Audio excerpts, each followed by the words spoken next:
This army doesn't exist at all. There are no profiles for it in Age of Sigmar. The reason? Well, officially it was discontinued, but in reality it was kind of just ported to Warhammer 40k, given a name change and some chrome plating. But there is a way that you can play this lost army today, with real people and real miniatures. The time has finally come where I buckle to the pressure in my comments and build a one-page rules army. And you know what? I'm actually pretty excited.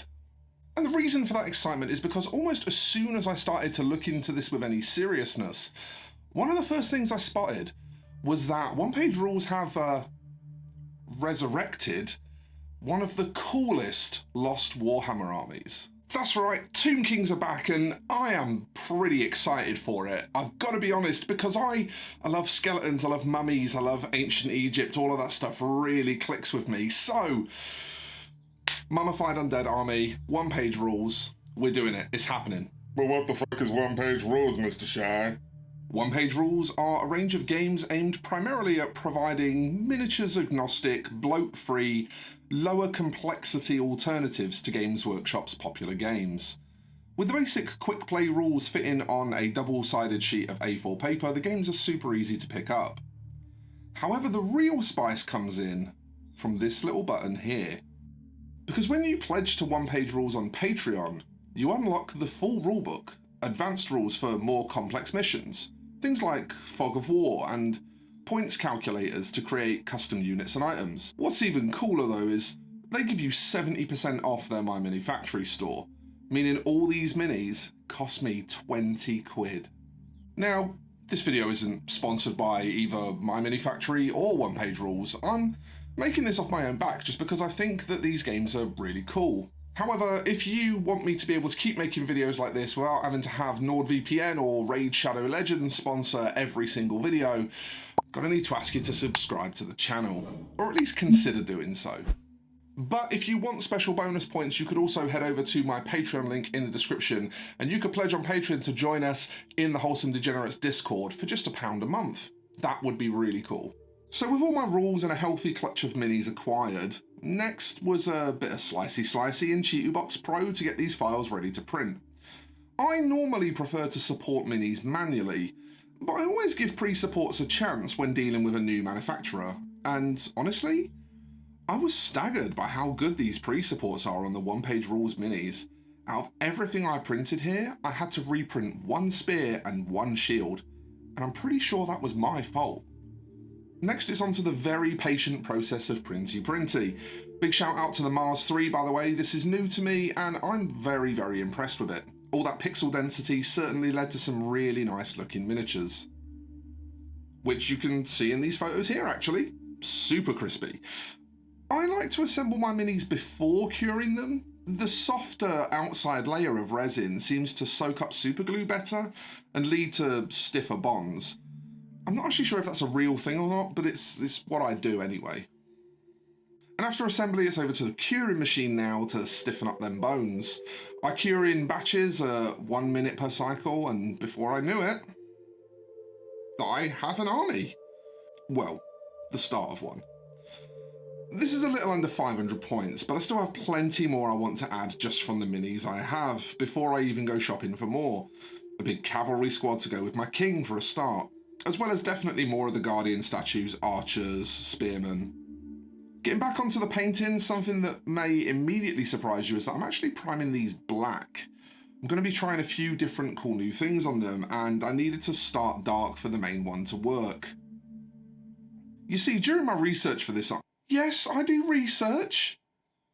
You see, during my research for this army, I discovered that quite often, even when decomposed almost completely down to bones, mummies would often retain a layer of black desiccated skin still on them.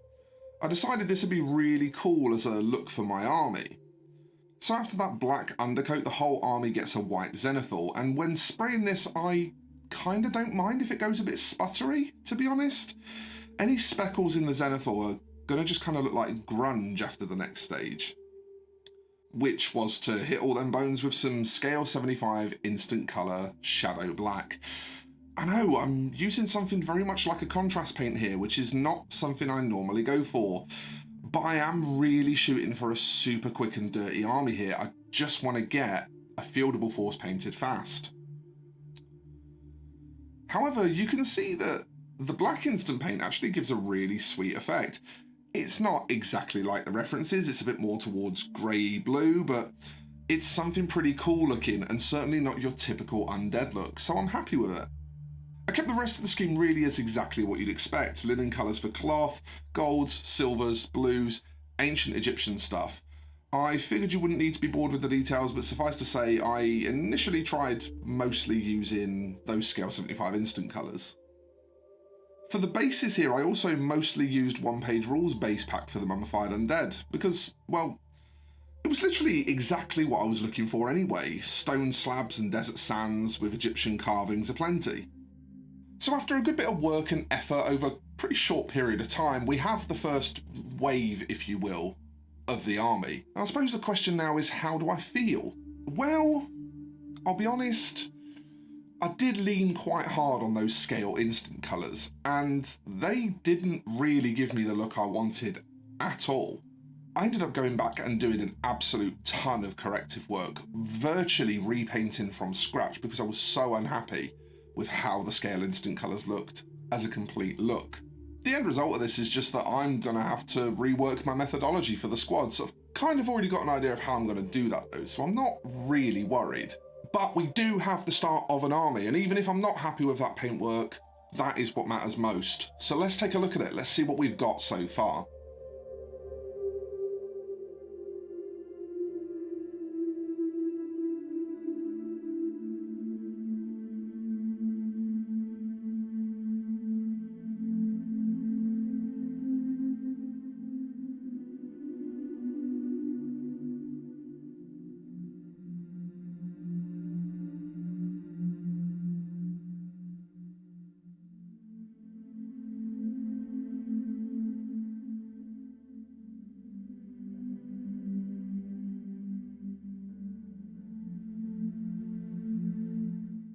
I'll be honest, I'm in love with this little army so far. I'm really excited for them. I really want to get some battles played with them.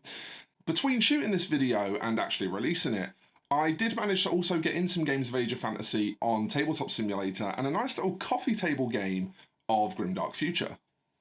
And honestly, both are really fun games. Not exactly like their Warhammer counterparts, but they play faster, they're a bit more brutal, you don't really need to consult books as often, you can commit more to memory easier because it's simpler. It's just kind of the same but different. It's really hard to describe unless you've tried it. So if you find yourself interested in this army, intrigued by these games, why not let me know in the comments if you want to see army updates, for example. I'd love to do that. My plan is kind of to do a wave every couple of weeks if I can, or at least every month. And let me tell you, I already have the next wave planned, and there is going to be some pretty serious dry brush abuse going on.